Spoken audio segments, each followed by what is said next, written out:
Praise the lord. ఈరోజు దేవుని వాగ్దానము హబక్కూకు గ్రంథం 3వ అధ్యాయం 19వ వచనం. ప్రభువగు యెహోవాయే నాకు బలము, ఆయన నా కాళ్ళను లేడి కాళ్ళ వలె చేయును, ఉన్నత స్థలముల మీద ఆయన నన్ను నడవచేయును. ప్రభువగు యెహోవాయే నాకు బలము. చాలా సార్లు పిల్లలకి అనేక రకమైన ఫుడ్స్ పెడుతూ ఉంటారు కదండీ! ఇది బలం వస్తదేమో, ఇది స్ట్రెంగ్త్ వస్తదేమో అని. పిల్లలకే కాదు పెద్దవాళ్ళు కూడా రకరకాల సప్లిమెంట్స్ అవి తీసుకుంటూ ఉంటారు. దేనికోసము? బలము కోసం. అయితే దేవుడేమంటున్నాడంటే, నేనే నీకు బలము. దేవుడే మన బలము. చాలా సార్లు మనము అనేక వాటి మీద ఆధారపడుతూ ఉంటాం. అనేక వారి మీద ఆధారపడుతూ ఉంటాం. వారు మనకి బలమవుతారేమో అని మనం వారి మీద ఆధారపడుతూ ఉంటాం. కానీ నిజానికి దేవుడు మాత్రమే మన బలం. మన పరిస్థితులన్నిట్లో కూడా బలహీనపరిచే పరిస్థితుల్లో కూడా ఆయనే మనకు బలం. ఎన్నో సార్లు మనము దేవుడిని బట్టి ధైర్యం తెచ్చుకున్న సందర్భాలు ఎన్నో ఉన్నాయి కదండీ! కాబట్టి దేవుడే మనకు బలము. ఆ బలం ఏం చేస్తది? దేవుడు మనకి బలమైతే ఏమవుతదంటే, ఆయన నా కాళ్ళను లేడి కాళ్ళ వలె చేయును.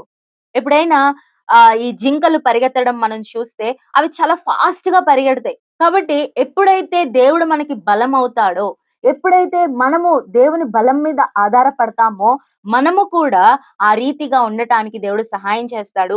అంతేకాదు ఉన్నత స్థలముల మీద ఆయన నన్ను నడవచేయును. ఉన్నతమైన స్థలముల మీద ఆయన మనల్ని నడిపిస్తాను అని దేవుడు వాగ్దానం చేస్తూ ఉన్నాడు. ఒకవేళ ఈ రోజు పరిస్థితి బాలేదేమో. ఈ రోజు మన జీవితంలో ఉన్న పరిస్థితులు వ్యతిరేకంగా ఉన్నాయేమో కానీ, ఎప్పుడైతే దేవుడు నీ బలమవుతాడో, ఎప్పుడైతే నువ్వు ఆయన్ని ఆశ్రయిస్తావో, ఎప్పుడైతే నీ బలము మీద కాకుండా ఆయన బలము మీద నువ్వు ఎప్పుడైతే ఆధారపడతావో, అప్పుడు నువ్వు ఎక్కడుంటావంటే ఉన్నత స్థలముల మీద దేవుడు నిన్ను నడువ చేస్తాడు. ఉన్నత స్థలముల మీద ఆయన నిన్ను ఉంచుతాడు. మన బలం మీద ఆధారపడితే మనకి ఏది కూడా రాదండి. మన బలం మీద ఆధారపడితే మనకు కొంచెమే వస్తది. దేవుని బలం మీద మనం ఆధారపడితే ఆయన మనల్ని ఉన్నతమైన స్థలముల మీద ఉంచుతాడు. కాబట్టి ఈ రోజు నుంచి ఒకవేళ పరిస్థితులు వ్యతిరేకంగా ఉన్నాయని మనం బాధపడాల్సిన అవసరం లేదు. ఆయన బలమును ఆశ్రయించు. ఆయనను ఆశ్రయించు. ఆయన మనల్ని ఉన్నతమైన స్థలములో ఉంచుతాడు. ఆయన నమ్ముకున్న వారిని ఆయన విడిచిపెట్టే దేవుడు కాదు. ఎప్పటికి కూడా ఆయన మనల్ని విడిచిపెట్టడు. ఆయన బలము మన బలహీనతకు తోడైతే మనము ఉన్నతమైన స్థలముల్లో ఆయన మనల్ని నడిపిస్తాడు. ఈ వాగ్దానాన్ని బట్టి ధైర్యం తెచ్చుకొని ఈ దినమంతా కూడా దేవుని స్తుతిద్దాం. Praise the lord.